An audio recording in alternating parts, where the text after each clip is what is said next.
Hello, I'm Daniel. I'm a meditation teacher in Kansas City, and this is my podcast, Sharpening the Mind. The teachings in this podcast are free of charge, but of course, if you feel compelled to make a donation, you can do so by clicking the link in the show notes.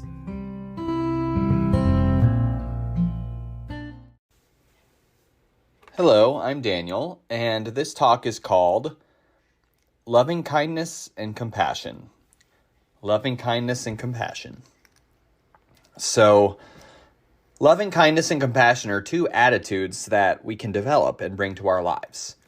Learning to embody these attitudes is a really meaningful way to live your life, and they can bring us a lot of benefit, both internally and externally. The Buddha said that developing these attitudes is the most noble way of living in this world. And I think that's true. I think we get so caught up in thinking about mindfulness and attention and focus that we sometimes lose sight of these other things that matter. Connecting with other people is important. Having harmony with the world around you is important. Having love and compassion for yourself is important too. I've been reading Buddhism for Beginners by Thupten Chodron. I'm helping to facilitate a class that's studying this book soon, so I wanted to read it, and the truth is, I think that no matter how much experience we have, we can always get something out of going back to these fundamental basic teachings, beginner-level teachings. So, in this book, she uses the word love as the translation for metta. And this took me by surprise at first, but I think it's fine. Usually this term is translated as loving kindness, as I did in the title of this talk, or simply as kindness, which I think is what I prefer, because I'm not crazy about that double word, loving kindness. And that loving kindness is what the Dalai Lama calls it, and the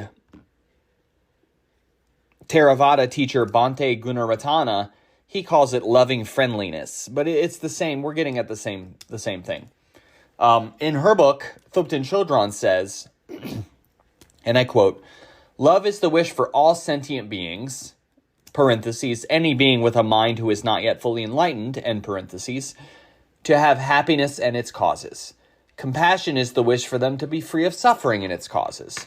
We work over time to cultivate these feelings toward all beings equally, ourselves, those we know, and those we don't." So in short, that was the end quote. So in short, love is wanting to lift people up. Compassion is wanting to save them. That's how I see it. Love is where I want you to succeed and be happy. Compassion is where I want you to suffer less. These two are tied together, but I think it helps to remind ourselves that they are separate attitudes. A person can be really skilled at one and not the other. A person could be really good at saving people, but not making people happy, and vice versa. These attitudes, they help us and they help others. They make us feel connected to one another. They make us feel less isolated and more positive, or at least they can. And when the people around you can see that you're loving and compassionate, they like it. They like it. These qualities help us strengthen our bonds of affection and community. And they help us live an ethical life. It's easier to be virtuous if you're trying to cultivate love and compassion. A life of virtue is going to come a lot more naturally if this groundwork is there. Because then if our hearts and minds are coming from a place of compassion and kindness, then we already want to do the right thing. We already want to, so it's not as forced. It's easier to embody these qualities when we realize that everyone that we encounter has many of the same struggles that we do. When we remind ourselves that even the most wealthy and powerful among us struggle to be happy, it can be easier to feel positive feelings toward them. The richest man in the world hasn't been able to find happiness in this world, so he's going to space. At least that's how I see it. Even he couldn't make a marriage work, and that shows some level of unhappiness, I think, even though he's the richest man in the world. And we all have many of the same struggles. Even you and me, even the richest man in the world, everyone. Thupten Chodron goes on to say, "Each sentient being wants to be happy and to avoid suffering as intensely as we do. Continually familiarizing our mind with this view deflates the judgmental, critical mind that loves to pick out faults in others. I'd like to make it even simpler than that and say, we should remember that other people are people too. We should remember that other people are people too. Everyone has needs and desires, just like we do. Many of them have the exact same needs and desires that we do. And we can just sort of lose sight of that sometimes. Every person is struggling with having people they care about leave or pass away, right? Everyone is struggling with getting older, with not having the things they want. Everyone.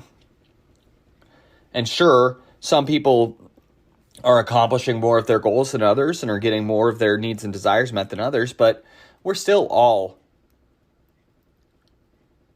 not getting all that we want.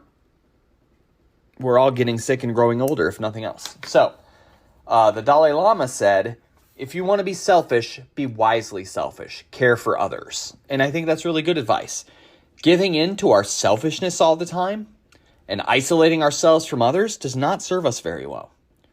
It could seem at first glance that just being selfish all the time is the way to be happy. Some people think that. And that kind of happiness is fleeting. We are social beings.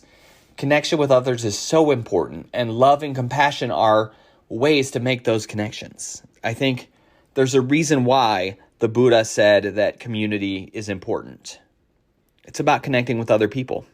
There's this story that gets told that the Buddha's assistant, Ananda, he went to him and he said, hey, Buddha, I think the spiritual community is so important that it's like half of the path. And the Buddha said, no, Ananda, spiritual community is the whole path. Spiritual community is the whole path. And I think about that a lot. I think community is very important, and it's love and compassion that build, strengthen, and grow communities. So these are important things for us to cultivate. So thank you for taking the time to listen to this talk today, and have a good day.